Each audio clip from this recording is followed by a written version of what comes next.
Coordination chemistry देखिए,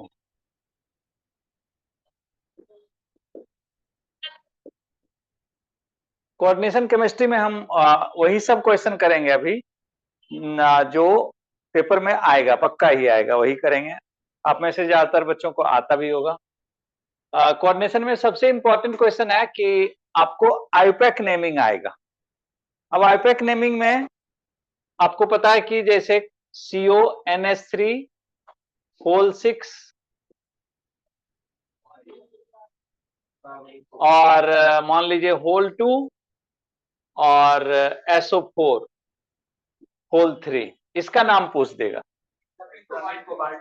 तो बेटा जब भी इसका नाम पूछेगा ना तो आपको ये 2 3 से कोई मतलब नहीं है, ये और सल्फेट है। इसका नाम क्या लिखेंगे? Hexamine cobalt 3 sulphate. सल्फेट, इस दोनों से कोई मतलब नहीं है। 3 क्यों लिखे? क्योंकि इसकी वैलेंसी 3 है। कैसे दिख रहा है हमको? हमें, आपको पता है कोबाल्ट की X plus 6 into 0 equal to, इस पर 3 चार्ज है, 3 प्लस चार्ज है। यहाँ कुछ नहीं लिखा हुआ तो ये 3 प्लस चार्ज है, क्योंकि इस पर 2 माइनस चार्ज है। तो इसलिए आंसर हो गया x plus 6 into 0 equal to 3। तो इसलिए x की वैल्यू 3 हो गई, इसलिए यहाँ 3 लिखे। तो आपको ये ध्यान रखना है आईयूपैक नेमिंग। अब इसी कंपाउंड की वैलेंस बॉन्ड थ्योरी स्टडी करते हैं। इस कंपाउंड की क्या स्टडी करते हैं, जरूर आएगा पेपर में। CONH3 होल 6 3 प्लस, हो सकता है इसका आयन आ जाए या यही कंपाउंड आ जाए, तो आपको इस पर फोकस करना जो कोऑर्डिनेशन स्फीयर के अंदर है। जो बच्चे पहली बार कर रहे हैं उनको भी पता होना चाहिए। जैसे कि आप बताइए, जिया कोबाल्ट का एटॉमिक नंबर। वेरी गुड, बिल्कुल सही बताया बच्चा। कोबाल्ट का एटॉमिक नंबर, सबसे पहले जैसे ही ये क्वेश्चन आएगा इशिता, तो इलेक्ट्रॉनिक कॉन्फ़िगरेशन लिखेंगे बेटा Sameer. 1s2 2s2 2p6 4s2 3d7, ये कोबाल्ट का कॉन्फ़िगरेशन लिख ली। फिर आपने देखा कोबाल्ट का ऑक्सीडेशन स्टेट 3 है, तो आप 3 इलेक्ट्रॉन निकाल लेंगे CO3 प्लस। तो 3 इलेक्ट्रॉन कहां से निकलेगा? 3p6, 4s में कोई इलेक्ट्रॉन नहीं होगा और 3d6 हो गया। ये बात बेटा को पता होना चाहिए, राइट? इसमें किसी को कोई डाउट नहीं है। अब हम क्या करते हैं बेटा सिद्धार्थ, कि इसका कॉन्फ़िगरेशन हम लिख लिए एक्साइटेड स्टेट में। इसको अब ऑर्बिटल लिखते हैं, orbitals of CO3 plus, CO3 plus. इसमें क्या यूज करेंगे? 3D। 3D में 6 इलेक्ट्रॉन है। 3D ऑर्बिटल्स ऑफ CO हम यूज करेंगे, orbitals of CO3 plus, orbitals of CO3 plus. इसमें बेटा क्या है? 3D, फिर 4s और 4p। 3D 4s 4p use करेंगे। 4D भी यूज कर सकते हैं, हो सकता है उसकी जरूरत पड़े या नहीं पड़े, पता नहीं। 3D 4s 4p और 4p। अब 1 2 3 4 5 और 6 इलेक्ट्रॉन होगा। 4s में कोई इलेक्ट्रॉन नहीं है। अब हम लिखेंगे बेटा hybridised orbitals of, hybridised orbitals of CO3 plus. बिल्कुल सही है। ये कैसे लिखेंगे? 3D, बिल्कुल सही कर रहे हैं, एकदम सही कर रहे हैं। तो कह रहा है समीर की सबसे पहले देखिए सर ये स्ट्रॉन्ग लिगेंड है कि नहीं। तो NH3 स्ट्रॉन्ग लिगेंड है, हमेशा रखिए बेटा Na CO CN EN, ये सब कैसा लिगेंड होगा? Strong ligand. याद रखिए ये लिगेंड। और जो हेलाइड है क्लोराइड ब्रोमाइड, ये वीक लिगेंड होगा, इससे हमारा काम हो जाएगा। तो ये स्ट्रॉन्ग लिगेंड है, NH3CO स्ट्रॉन्ग लिगेंड है। तो चूंकि ये स्ट्रॉन्ग लिगेंड है तो इसका मतलब ये जो अनपेयर्ड इलेक्ट्रॉन है ये 3D में पेयर्ड हो जाएगा, ये यहां आ जाएगा, ये यहां आ जाएगा, स्ट्रॉन्ग लिगेंड होने की वजह से। ये 3 जगह 1 तीनों में पेयर हो गया, 6 के 6 इलेक्ट्रॉन। अब हमारे पास लिगेंड कितने हैं? 6 लिगेंड्स है बेटा। अगर मान लीजिए EN होता, EN जो सर यहां लिखे इथेन 1,2 डाइएमीन, तो अगर EN होता तब भी EN3 लिखा होता, तो आप 6 ही, चूंकि EN बाइडेंटेट लिगेंड है तो आपके पास 6 लोन पेयर होने चाहिए, 6 जगह खाली होने चाहिए। तो आप अब कहां से यूज करेंगे? 2D आपके लिए अवेलेबल हो गया है, एक S ले लेंगे और P तीनों ले लेंगे। देखिए 1 2 3 4 5 6 D2sp3। अब वो 4D का यूज ही नहीं, 2D ले लिए, ये तो 3D था, D2sp3 आ गया। अब हमारा कौन कॉम्प्लेक्स था? आयन लिख देंगे, बस आयन लिखने की जरूरत है। CONH3 होल 6, CONH3 होल 6 3+ में कैसे इलेक्ट्रॉन भरे जाएंगे? तो 3D में तो 3 पेयर था ही, और अब जो ये ऑर्बिटल्स बने हैं 1 2 3 4 5 6, इसमें इलेक्ट्रॉन भर देंगे 1 2 3 4 5 और 6 पेयर इलेक्ट्रॉन्स भर देंगे। 3D तो है ही, आपको ये पता चल गया, D2sp3 हो गया है। हम लिख देंगे 6 पेयर्स ऑफ इलेक्ट्रॉन्स ऐसे एरो बना दीजिए, आर गिवन बाय किसके? 6 NH3 मॉलिक्यूल्स, ये लास्ट में लिख देंगे। अब उसके बाद हम ये देखेंगे कि ये कंपाउंड में कोई अनपेयर्ड इलेक्ट्रॉन नहीं है। देखिए मैं फिर, अगर किसी को दिक्कत है तो पूछो, कोई दिक्कत नहीं है ना? अब देखो कि बेटा कोई अनपेयर्ड इलेक्ट्रॉन नहीं है, इसका मतलब ये कंपाउंड कैसा है? डायामैग्नेटिक। डायामैग्नेटिक। दूसरी बात, इसमें अंदर वाला डी यूज हुआ है, बाहर वाला डी यूज नहीं हुआ, 4D यूज नहीं हुआ, अंदर वाला डी यूज हुआ वैलेंस बॉन्ड थ्योरी में। इसलिए इसको क्या बोलेंगे? Inner orbital complex. Inner orbital complex. Inner orbital complex. और इसको क्या कहेंगे? Spin paired complex. क्यों कहेंगे स्पिन पेयर्ड कॉम्प्लेक्स? सारे इलेक्ट्रॉन्स पेयर्ड हैं, इसलिए इसको स्पिन पेयर्ड कॉम्प्लेक्स कहेंगे। ये सारे बेटा आपको समझ में आ गए। श्रेष्ठ अगर समझ में आ गई सॉरी तो गर्दन हिला दीजिए या ऐसे कर दीजिए, ठीक है? तो आपको ये पेपर में आएगा। अच्छा, इसके अलावा कौन आएगा क्वेश्चन पेपर में? इसके अलावा कौन कौन कंपाउंड है जो पेपर में आएगा? इसके अलावा कंपाउंड कौन कौन है जो पेपर में आएगा? एक तो COF6 3- एनसीईआरटी बुक का, NiCl4 2-, हो सकता है Cl के जगह पर F आ जाए, यहां भी F के जगह पर Cl आ जाए। NiCN4 2-, और एक और कौन? Tetra carbonyl nickel, NiCO whole 4, NiCO whole 4, NiCO whole 4, tetra carbonyl nickel, इसी 5 में से आएगा। ठीक है, तो आप जल्दी से फोटो खींच लीजिए। कौन फोटो खींच रहे हैं? फिर ग्रुप पर भेज दीजिएगा, मैं बाकी श्रेष्ठ को और सौर्य को भेज दूंगा। और बेटा आपको स्क्रीनशॉट ले सकते हैं तो ले लीजिए। श्रेष्ठ स्क्रीनशॉट ले सकते हो, सौर्य स्क्रीनशॉट ले सकते हो।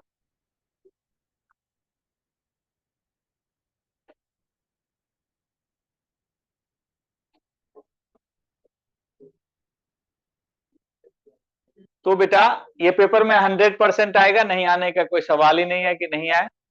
बैलेंस बॉन्ड थ्योरी इससे मिलता जुलता हो सकता है, कोबाल्ट नहीं आ जाए, क्रोमियम आ जाए, आयरन आ जाए, तो घबराना नहीं है। सेम आपको एटॉमिक नंबर याद होना चाहिए।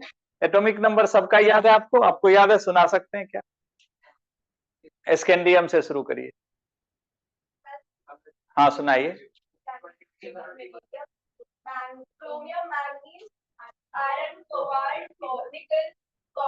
बिल्कुल ठीक, स्कैंडियम से जिंक तक का एटॉमिक नंबर आपको याद होना चाहिए। निकेल का 28, आयरन का 26, बहुत इंपॉर्टेंट है। इसी में से कोई सेंट्रल एटम होगा तो ये कंपाउंड आ जाएगा। तो बेटा ये फोटो कौन, कोई बच्चा नहीं लिया? ग्रुप पे भेज भी दिए? ठीक, चलिए श्रेष्ठ मैं आपको सॉरी भेज दूंगा बेटा ये फोटो। वैसे तो आप स्क्रीनशॉट ले ही चुके, फिर भी भेजना अगर बोलें तो। बेटा आपने देखा एक 3 नंबर के क्वेश्चन हमारे जिंदगी में एंटर कर गए, और हम अगर किसी को दिक्कत है तो बता दीजिए, अभी मैं रब नहीं किया हूं। सबको क्लियर है ये बात? लक्षित क्लियर है? अर्नब क्लियर है? सबसे पहले 3D में इलेक्ट्रॉन भरते हैं 4s और 4p में। पहले 3 इलेक्ट्रॉन निकाल लिए ऑक्सीडेशन स्टेट के हेल्प से। तो ये बात बच्चा को पता चल गया। अब देखो बेटा इंपॉर्टेंट बात क्या होता है कि एक आईपैक नेमिंग आपने देखा कि ऐसा आईपैक नेमिंग जिसमें जो कोऑर्डिनेशन स्फीयर है, मतलब जो ब्रैकेट है वो शुरू में ही लगा हुआ है। ब्रैकेट शुरू में ही लगा हुआ है तो उसको क्या बोलते हैं? Cationic complex. अगर ब्रैकेट शुरू में लगा होता है बेटा उसे कैटायनिक कॉम्प्लेक्स कर। अब जैसे मान लीजिए कंपाउंड आ जाएगा आपको Fe3 FeCN6, Fe4 लिख देता हूं, Fe4 FeCN6 3, इसका आईपैक नेम पूछा जाएगा। इसका आईपैक नेम पूछा जाएगा। श्रेष्ठ इसका आईपैक नेम पता है? सॉरी इसका आईपैक नेम पता है? पता है, आप लोग को भी पता है, सारे बच्चों को, सारे को पता है। तो शिविका सुनाएगी इसका नेम।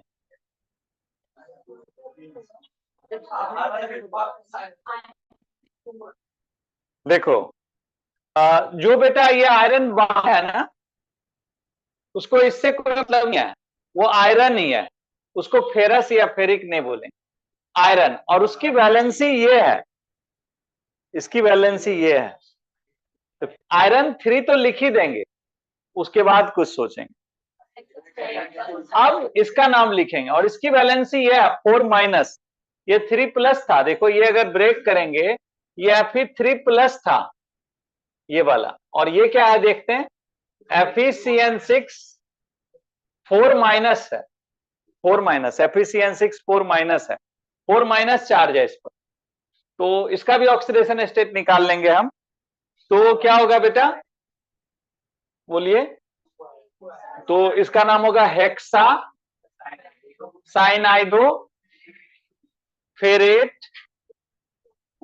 फेरेट अब ऑक्सीडेशन स्टेट निकालने आता है आपको, इसी पर फोकस करेंगे। x प्लस 6 इंटू -1, आदिल समझ रहे हो बेटा, इक्वल टू 4 है ये, तो -4। ये पॉजिटिव होता है, ये नेगेटिव होता है इस पर, तो यहाँ 2 आ जाएगा x की वैल्यू। तो और चूंकि ये एनायनिक कॉम्प्लेक्स है, कैसा कॉम्प्लेक्स है ये पूछा जाएगा एमसीक्यू में कि कैटायनिक कॉम्प्लेक्स है या एनायनिक कॉम्प्लेक्स। तो आपको पता होना चाहिए कि कैसा कॉम्प्लेक्स है, एनायोनिक कॉम्प्लेक्स है, एनायोनिक कॉम्प्लेक्स है। ये बेटा को पता चल गया। तो आईपैक नेम इसी तरह से लिखते हैं। और आप ये तो देख ही लिए कि अगर आयरन है, इस पर कोई चार्ज नहीं है और एक ही कोऑर्डिनेशन स्फीयर है, और इस पर मान लीजिए कि आयरन ही है, 6 मॉलिक्यूल है या 5 ही एग्जैक्ट ही लिख देता हूं क्योंकि कंपाउंड एग्जिस्ट कराएगा। 5, तो इसका नाम क्या होगा?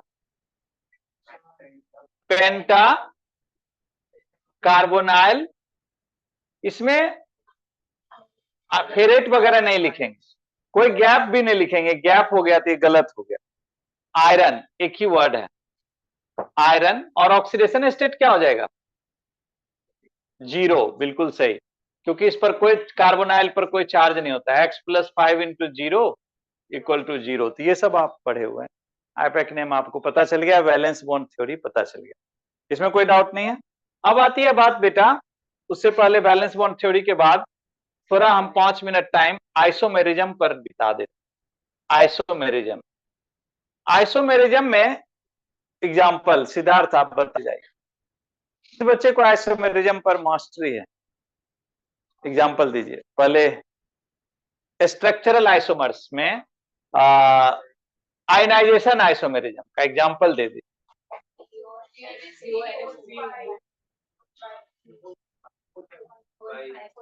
यही कंपाउंड बोलिएगा बेटा, CONH3 अभी जो पढ़े थे, जिसका बॉन्ड बैलेंस होल 5 कर दीजिए, 6 नहीं रहने दीजिए, एक कम, और यहां कोई बाइडेंटेट मॉलिक्यूल डाल दीजिए SO4, और बाहर में Cl या Br कुछ लगा दीजिए। ये -2 वाला, ये -1 वाला है ना बेटा। अब इसी का दूसरा आइसोमर कौन होगा? CONH3 whole 5। अब Cl अंदर आ जाएगा, SO4 बाहर आ जाएगा। बार बार बताता हूं इस टाइप के कंपाउंड को आयनाइजेशन आइसोमेरिज्म। जो भी CONH3 होल 6 पढ़े थे CP का, उसमें बेटा CONH3 होल 5 कर दो, और एक बाइडेंटेट लिगेंड लगा देंगे, मोनोडेंटेट वाला एनायन हो जाएगा, सिंपल आयन। फिर इसको बाहर ले जाएंगे, इसको बाहर। तो जैसे देखो, ये सिल्वर नाइट्रेट के साथ रिएक्शन करेगा, एक मॉलिक्यूल सिल्वर है ना, सिल्वर नाइट्रेट। ये बेरियम क्लोराइड के साथ रिएक्शन करेगा, हाँ, ये बेरियम क्लोराइड के साथ रिएक्शन करेगा। शायद समझ में आ गया। ये पहला आइसोमेरिज्म, जल्दी खत्म करते हैं आइसोमेरिज्म। दूसरा आइसोमेरिज्म है हाइड्रेट या सॉल्वेट आइसोमेरिज्म। बिल्कुल सही बताया आप, हाइड्रेट या सॉल्वेट आइसोमेरिज्म। हाइड्रेट या सॉल्वेट आइसोमेरिज्म। हाइड्रेट या सॉल्वेट आइसोमेरिज्म क्या होगा बेटा कि हाइड्रेट या सॉल्वेट आइसोमेरिज्म, जैसे इसमें भी CO, अब सारे लिगेंड ले लीजिए वाटर, और बाहर तीनों Cl। क्या नाम होगा इसका? समझ में आ रहा है? अब ये बाहर पे जाए, क्या होगा? Cl एक अंदर, Cl और H बाहर। दूसरा आइसोमर्स कौन हो? COH2O, बोलिए। Cl2 दो अंदर, एक Cl बाहर, दो वाटर बाहर। अब लास्ट में तीनों Cl बेटा इसी था अंदर, और Cl भी 3 बाहर में, तीनों water molecule as a water of crystallisation. ये हो गया बेटा हाइड्रेट आइसोमेरिज्म। नेक्स्ट होता है कोऑर्डिनेशन आइसोमेरिज्म। बहुत प्यारा, आप बहुत अच्छी तरह से कर चुके हैं, बहुत शॉर्ट में करने की कोशिश हम करते हैं, आपको पता चल गया। क्या लिखेंगे? CONH3 होल 6, वही वाला बेटा, CONH3 whole 6, 3 plus CN whole 6, दोनों कैटायन और एनायन दोनों कॉम्प्लेक्स है, 3 प्लस 3 माइनस। चार्ज लिखने की जरूरत नहीं है, सिद्धार्थ समझते हैं। तो क्या लिखेंगे? अब उल्टा कर देते हैं, इसको इधर, इसको इधर। CrNH3 होल 6, 3 प्लस, और COCN होल 6, 3 माइनस। ये बैलेंसी नहीं भी लिखेंगे तो लेगा। ये कौन आइसोमेरिज्म है बेटा? Coordination isomerism. कोई दिक्कत है? रट जाना अभी। अब उसके बाद देखो नेक्स्ट, लिंकेज आइसोमेरिज्म, सबसे प्यारा आइसोमेरिज्म। इसमें क्या करोगे लिंकेज आइसोमेरिज्म में? हाँ, तो लिंकेज आइसोमेरिज्म में यही ले लो कंपाउंड अपना, वही CONH3 होल 5 कर दो, NO ले लो, या NO2 ले लो, और बाहर क्या लिख लो? सल्फेट। अब NO2 के बदले में क्या लिख लो? ONO, CONH3 होल 5 ONO, और बाहर में सल्फेट ही रहने दो, SO4। इसको क्या आइसोमर बोलोगे? लिंकेज आइसोमर हो गया। उसके बाद देखते हैं बेटा ज्योमेट्रिकल आइसोमर्स। ज्योमेट्रिकल आइसोमर्स में सिस एंड ट्रांस। सिस देखो, ज्योमेट्रिकल में सिस कैसा होता है? अगर हमारे पास आ जाएगा PT, और सर क्या बताए थे, इधर Cl और Cl लिख लो, इधर NH3, इसको क्या कहोगे? सिस या ट्रांस? ये ट्रांस हो गया, ट्रांस। और सिस क्या होगा? अगर हम दोनों क्लोरीन को एक साइड रख दें और दोनों NH3 को एक साइड रख, इसको ट्रांस कहोगे। NH3, इसको ट्रांस कहोगे, सिस एंड ट्रांस। सबसे सिंपल एग्जांपल दिया, वैसे एनसीईआरटी को फॉलो करके कोई भी एग्जांपल लेंगे। इसको फोटो ले लीजिए, कौन फोटो ले रहे हैं, जल्दी लीजिए, फोटो ग्रुप पे डाल दिए। आप लोग भी बेटा स्क्रीनशॉट ले लीजिए। श्रेष्ठ बेटा आप क्लास में हो ना?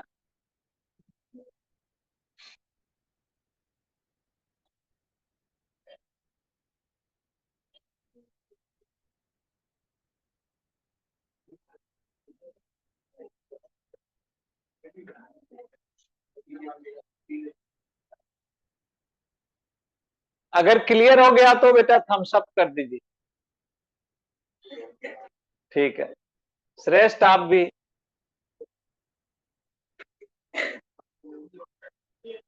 या क्लियर लिख दीजिए।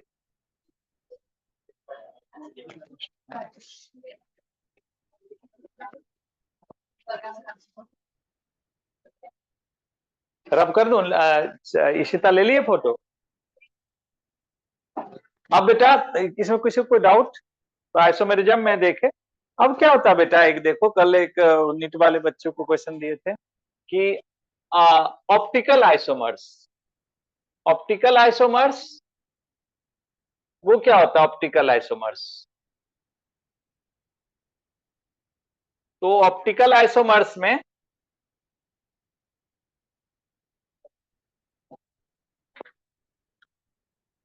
सिस या ट्रांस में से कौन डेक्स्ट्रो और लीवो दे देगा बताओ? सिस देगा, ट्रांस देगा, बोथ देगा या नन? एमसीक्यू अगर आया कि ऑप्टिकल आइसोमर्स कौन काउंट कराएगा, सिस या ट्रांस या बोथ या नन? सिस कराएगा, ट्रांस नहीं कराएगा। बहुत सही बात आपने बताया। अब देखो बेटा राजा सृष्टि कैसे बनते हैं, कितने आइसोमर्स लिखते हैं, ये भी सीखने की कोशिश करें। ऑप्टिकल आइस, अच्छा एक आइसोमर्स और है, वो क्या नाम है उसका? फैक एंड मर। फैक एंड मर क्या इसका एग्जांपल है? CONH3 होल थ्राइस और NO2 होल थ्राइस। ये फैक और मर इसका एनसीईआरटी बुक से आपको देख के बहुत बार करे हुए हैं, ये जरूर लिख लीजिएगा कि अगर NH3 कैसे अरेंज है और NO2 एक जगह कैसे अरेंज है, या मेरिडियन पर है या ग्रुपिंग में है, ये आप लर्न लिख लीजिएगा और मुझे बताइएगा। फैक एंड मर के बाद अब आते हैं ऑप्टिकल। ऑप्टिकल देखो बेटा बहुत ध्यान से देखिए, अगर आपके पास आ गया सपोज करिए CO, यहां ध्यान दीजिए, कोई ऑप्टिकल आइसोमर्स का एग्जांपल सृष्टि जो ऑप्टिकल आइसोमर्स देता हो कंपाउंड, तो एग्जांपल बताइए।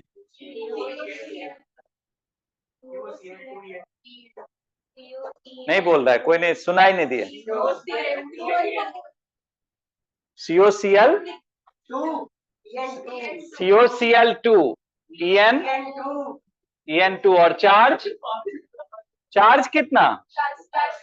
+1। ऐसे देख के लिखे बोले या बिना देखे? अच्छा बेटा देखो अब इसको +1 चार्ज हो जाएगा, क्योंकि -2 यहाँ है, +1 तो 3 हो जाएगा। अब देखो इसको कैसे लिखते हैं, ध्यान से देखो।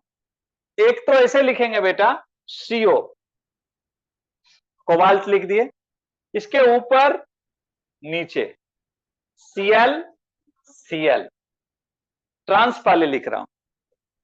अब सिस कैसे लिखेगा,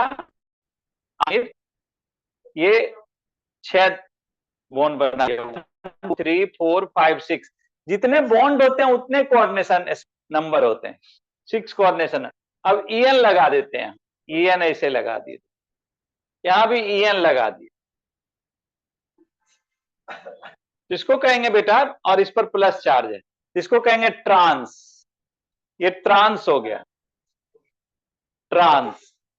अब जरा सिस देखते हैं, नहीं समझ में आया क्या? अब सिस देखते हैं, CO इसका मिरर इमेज बनाएंगे, सिस मिरर इमेज देता है। CO के बाद यहां यहां यहां यहां यहां और यहां, जरा ध्यान दिया जाए, यहां Cl और यहां Cl। अब बाकी EN यहां लगेगा, EN EN इसमें, और EN इसमें लग गया EN। और इस पर प्लस चार्ज है, ये बन गया। इसका मिरर इमेज बनाएंगे बेटा, मिरर, ये मिरर है, ये ट्रांस नहीं है, सिस है, मिरर इमेज। तो अब देखिए मिरर इमेज में कैसे लिखेंगे बताइए, सीओ, ये सीएल हो जाएगा, इधर हो जाएगा सीएल, और इधर वाला यहां क्या होगा, ईएन, और इधर ईएन, इधर फ्रंट में ईएन आ जाए। ये कैसा हो गया, ये डेक्स्ट्रो रोटेटरी और ये लीवो रोटेटरी, और ये दोनों क्या है बेटा, सिस आइसोमर, ये भी सिस है। और इसको क्या बोलते हैं, इनांसियोमर्स। पेपर में आएगा what is इनांसियोमर्स,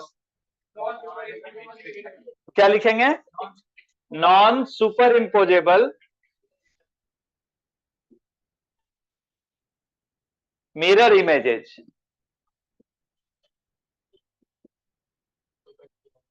of the compounds, तो इसको कहते हैं इनांसियोमर्स।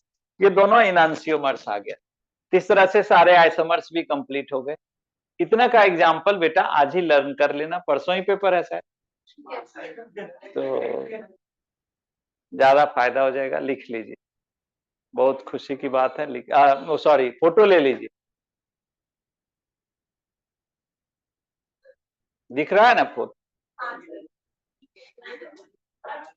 आज इसलिए फर्स्ट रो में बहुत कम बच्चे बैठे ही नहीं है कोई।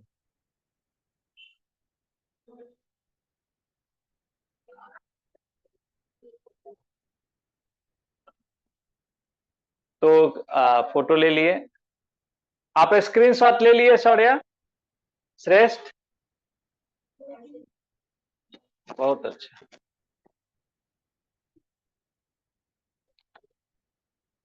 अब देखिए रब कर रहा हूं, अब देखते हैं क्रिस्टल फिल्ड थ्योरी पर।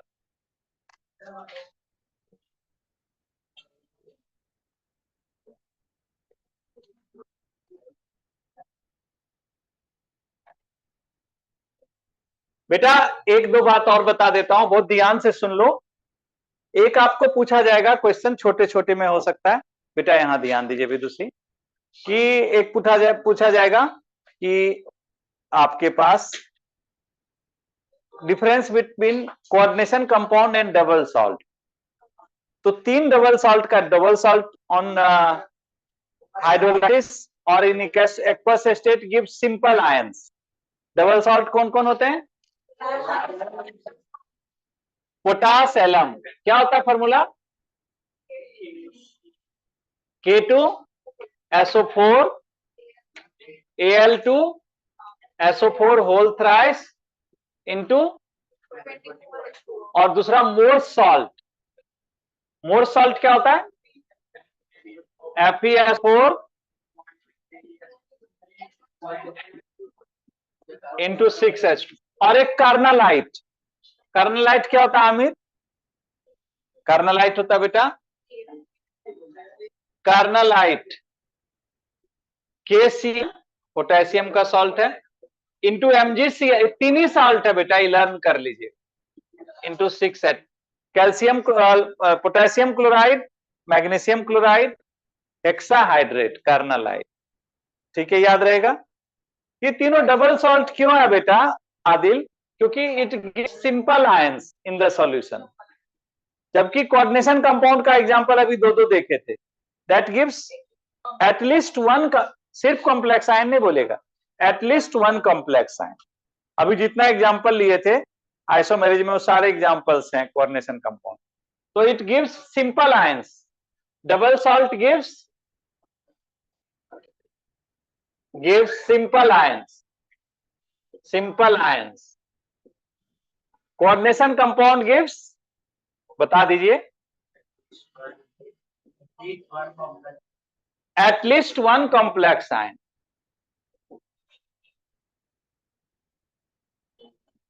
in aqueous state या in solution।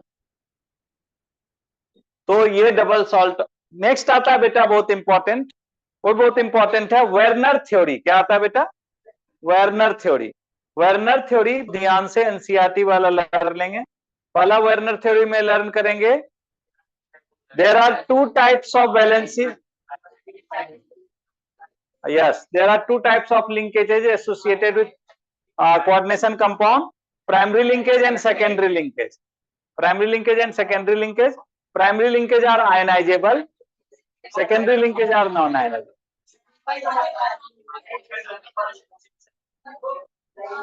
सबको लिखा हुआ है सबके पास? एनसीईआरटी के सुनो, जिस बच्चे के पास लिखा हुआ है एनसीईआरटी के पहले पेज पर नहीं, दूसरे पेज पर है, दूसरे पेज पर है, तो वो आप लिख लीजिए जरूर से। वर्नर्स थ्योरी, क्या बेटा? वर्नर्स थ्योरी, ये जरूर लिख लेंगे। This theory was given by in 1898। आपके पास है बुक ना? और इसका एग्जाम्पल किसना है बेटा? और मैं वो करता रहा, हाँ वो तो देख ले, रुक जाइए, ये देख रहा था।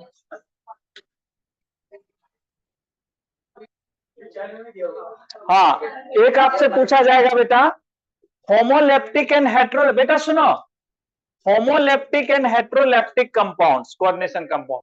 तो होमोलेप्टिक में क्या होता है? सारे लिगेंड सेम होते हैं, all ligands are same.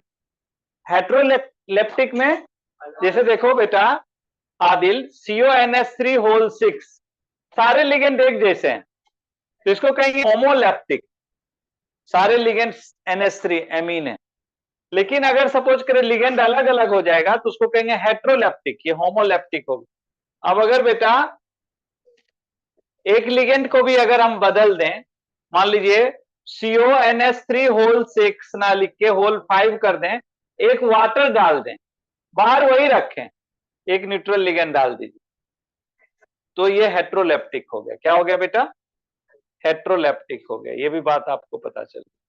Coordination sphere कहते हैं स्क्वायर ब्रैकेट के अंदर में मेटल और कॉम्प्लेक्स होता है, ये कोऑर्डिनेशन स्फीयर होता है। ये छोटी छोटी बातें जानने के बाद अब सुनो, दो इंपॉर्टेंट बात आती है। एक इंपॉर्टेंट बात आती है carbonyl compound, metal carbonyl compound. तो मेटल कार्बोनाइल कंपाउंड में, मेटल कार्बोनाइल कंपाउंड में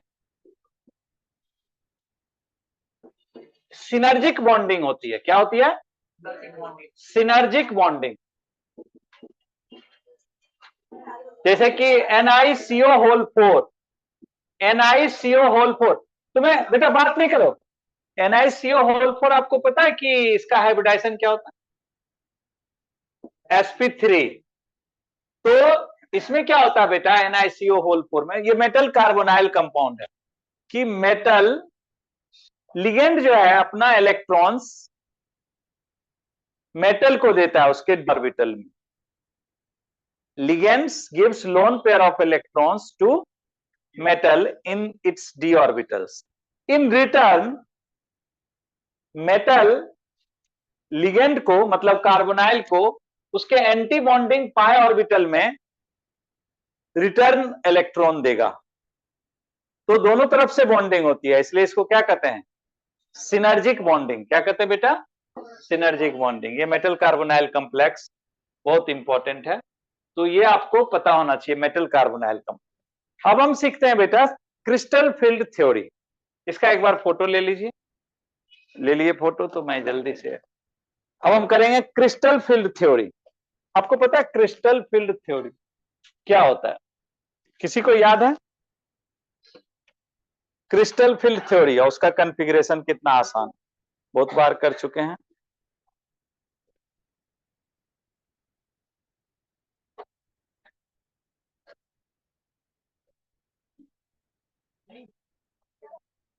क्रिस्टल फील्ड थ्योरी, तो क्रिस्टल फील्ड थ्योरी के बारे में मैं बेटा को बताऊं।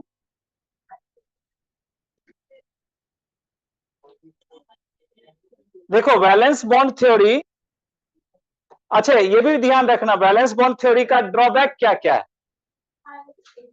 Limitations of valence bond theory. हाँ, it is based on a lot, सुन लो, एक इट इज एनसीईआरटी में बहुत अच्छी तरह से गिवन है ना।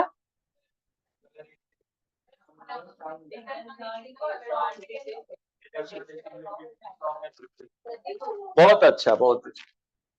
It does not extend thermodynamic and kinetic interpretation of the coordination compound. उसके बाद बहुत ध्यान से सुनो, अब हम करने जा रहे हैं बेटा, समझने की कोशिश करेंगे crystal field theory. Crystal field theory, crystal field theory आप लोग एनसीईआरटी के क्वेश्चन सारे कर चुके हैं, एग्जाम्पल्स भी, इन टेक्स्ट क्वेश्चन भी। बहुत अच्छी बात है, तब तो कोई डरने की जरूरत ही नहीं। तो आपको ये इंपॉर्टेंट, बहुत ध्यान से देखिए बेटा, इंपॉर्टेंट बात क्या है कि क्रिस्टल फील्ड थ्योरी के बारे में बता दूं, ये कैसा मॉडल है, electro, it is electrostatic model of coordination compound. ये थ्योरी कहती है, ये थ्योरी ये बताती है हमें कि ionic bonding exist between metal and ligand. This ionic bond कहता एग्जिस्ट करता है किसके किसके बीच में, मेटल और लिगेंड के बीच में। तो ionic bond exist between metal and ligand. This metal and ligand में if ligands are simple ions then there is no problem, but if ligands are neutral जैसे NH3, H2O, CO, ethane 1,2 diamine, अगर ये सारे ligands है then it acts as dipole के जैसा। So in both the cases metal और ligand के बीच में क्या होता है, आयोनिक बॉन्ड होता है। पहली बात तो यही है। दूसरी बात है बेटा, all D orbitals of metals in coordination compounds are degenerate, मतलब all d orbitals have equal energy, सभी d orbitals की एनर्जी इक्वल होती है। फिर होती है बेटा, बहुत ध्यान से देखिए, when ligands approach the central atom then a splitting of orbitals takes place। जब लिगेंड अप्रोच करता सेंट्रल एटम को तो स्प्लिटिंग हो जाता है किसका, ऑर्बिटल्स का, दो पार्ट में। इसको कहा जाता है क्रिस्टल फील्ड स्प्लिटिंग। अब ये क्रिस्टल फील्ड स्प्लिटिंग दो केस में होता है, एक होता है crystal field splitting in octahedral complex, crystal field splitting in octahedral complex. तो crystal field splitting in octahedral complex जो होता है, crystal field splitting in octahedral complex में पहले सारे, तो उसमें 3 डी ऑर्बिटल्स नीचे चला आता है, T2G और Eg दो सेट में ब्रेक होता है। T2G के तीनों ऑर्बिटल्स का नाम क्या होता है, DXY, DYZ, DXZ, और Eg का नाम क्या होता है बेटा, DX square minus Y square DZ square. ये Eg है, इसमें दो पार्ट में ऑर्बिटल्स फिल हो जाते हैं। अब जरा ध्यान से देखिए, अब अगर आपको कहता है कॉन्फ़िगरेशन लिखने के लिए, मान लीजिए Ti, अच्छे उसके बाद मैं बता देता हूं, जब दो ऑर्बिटल्स, आप एनसीईआरटी से डायग्राम बहुत बार करे हुए हैं, एक बार और आज ड्रॉ कर लीजिएगा किस तरह से ब्रेक होता है ऑर्बिटल्स में, कि सारे डी ऑर्बिटल्स एक जगह होते हैं, फिर आगे बढ़ के दो पार्ट में ब्रेक होते हैं, T2G और Eg, दोनों के बीच के एनर्जी गैप को कहते हैं stabilisation energy in octahedral complex, delta O। और टेट्राहेड्रल में, टेट्राहेड्रल वाले जो होता है वो डेल्टा T, और उसमें क्या होता है -4/9 डेल्टा O, याद है आपको। और उसमें बेटा T2G नहीं होता है, T2 और E आता है, E आता है, T2 और E आता है। क्या आता है बेटा, T2 और E आता है, माइनस आता है ना, माइनस आता है। माइनस का मतलब ऑपोजिट हुआ, वो साइन का कोई और सिग्निफिकेंस नहीं। तो डेल्टा T, अब देखो, अगर मान लीजिए कॉम्प्लेक्स है TiH2O होल 6 3+, अब कहेगा इसका कॉन्फ़िगरेशन लिखो, तो पहले देखोगे टिटेनियम के पास इलेक्ट्रॉन कितना है, D इलेक्ट्रॉन, तो आप निकालोगे x + 6 × 0 = 3, तो x की वैल्यू क्या आ गई 3, तो 3 इलेक्ट्रॉन निकाल लोगे। तो 3 इलेक्ट्रॉन कैसे निकालोगे बेटा, तो तुम कहोगे 1s2 मतलब आर्गन, और शायद आ जाएगा इसमें 4s2 और 3d1, तो 4s 0 हो जाएगा, 3 इलेक्ट्रॉन निकालो, और 3d में एक इलेक्ट्रॉन बचा रहेगा, तो d में कितना इलेक्ट्रॉन बचा रह गया 1। ये d1 सिस्टम आया। अगर d1 है सिस्टम, तो इसका कॉन्फ़िगरेशन होगा बेटा इस कंपाउंड का T2G1 Eg0, T2G में 1 इलेक्ट्रॉन जाएगा, Eg में 0 जाएगा, T2G में 1 जाएगा, Eg में 0। अगर मान लीजिए 2 बच गया, मान लीजिए यही वेनेडियम आपको आ जाता 3+, वेनेडियम आ जाता VH2O 6 होता, VaH2O होल 6 3+ होता, तब ये D2 सिस्टम है, इसमें 2 इलेक्ट्रॉन है, तब क्या होगा कॉन्फ़िगरेशन T2G2 Eg0। अगर D3 होता T2G3 Eg0, लेकिन D4 आएगा तो प्रॉब्लम शुरू हो जाएगी। अब 2 पॉसिबिलिटी आ जाएगी। एक possibility delta O less than P, delta O less than P, P is energy for pairing, delta O less than P। अगर delta O less than P होता तो क्या है first point crystal field theory का, 4th electron will enter in one of the Eg cell, तो इसका मतलब answer आ जाएगा T2G3 Eg1। और अगर delta O greater than P है एनर्जी फॉर पेयरिंग, तो इसी में इलेक्ट्रॉन रह जाएगा T2G4 Eg0। क्या ये बात समझ में आ गया बेटा? तो इस तरह से हम इलेक्ट्रॉन्स को फिल करते हैं, किसमें, क्रिस्टल फील्ड थ्योरी के कॉम्प्लेक्स में, क्रिस्टल फील्ड थ्योरी के कॉम्प्लेक्स में। जल्दी से नोट कर लीजिए, समझ में आ गया? अगर डेल्टा O, अच्छा ये कहेंगे वैल्यू गिवन होगा, यस ये गिवन होगा, डेल्टा O गिवन होगा।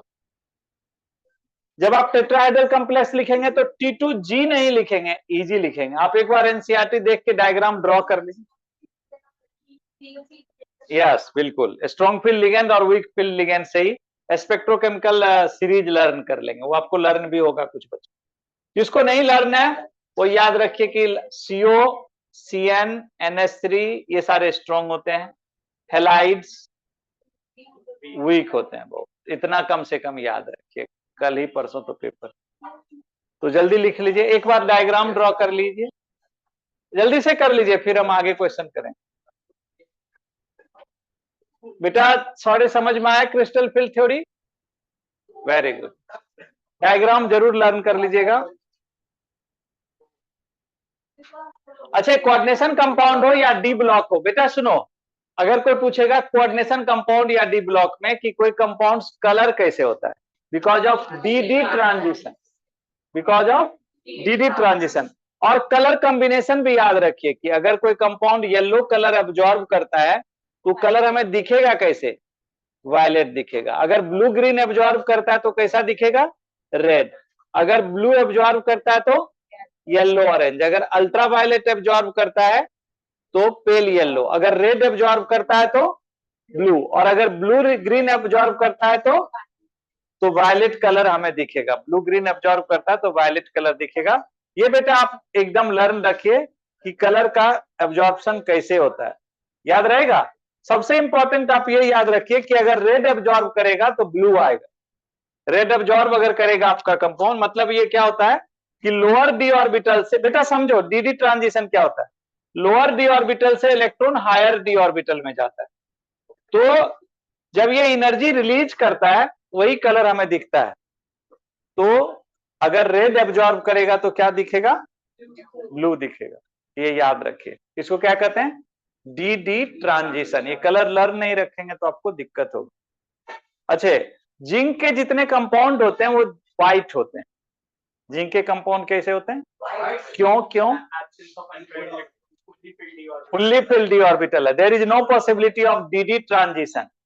डी ट्रांजिशन की कोई पॉसिबिलिटी नहीं होती है, इसलिए फुल्ली फिल्ड डी ऑर्बिटल होने की वजह से ये होते। तो जल्दी इशिता फोटो ले लीजिए, एक बार इसको लिख भी लो, मुझे लगता है क्रिस्टल फील्ड थ्योरी तुम लोग बहुत कम बार करें, याद रह जाएगा। और डायग्राम भी ड्रॉ कर। श्रेष्ठ क्लियर है बेटा, बोलो सारे क्लियर 100%? ठीक,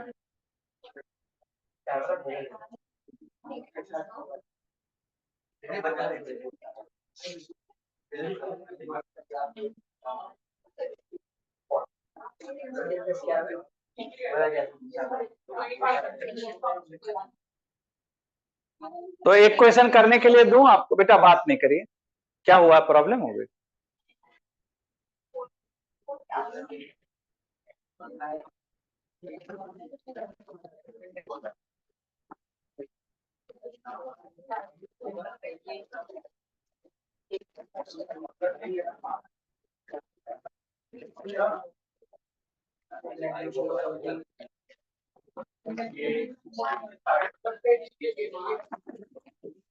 अगर मैं आपको बोलूं बेटा एक दूंगा करने के लिए, दे दूं? करके दिखाएंगे थोड़ा? ये पहले जल्दी से लिख लोगे तो लिख लो।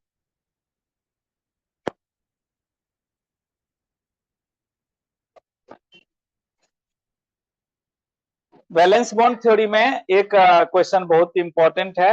अगर अच्छा, ये क्वेश्चन तुम्हें याद है, why can not vitamin C be stored in our body?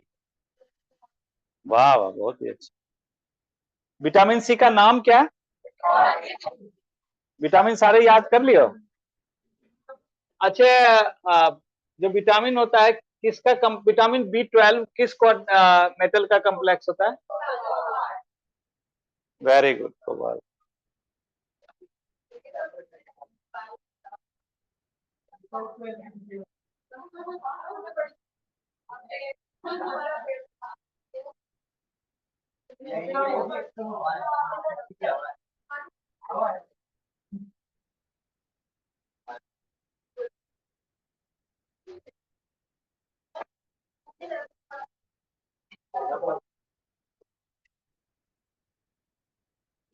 अच्छा, करके दिखाओ।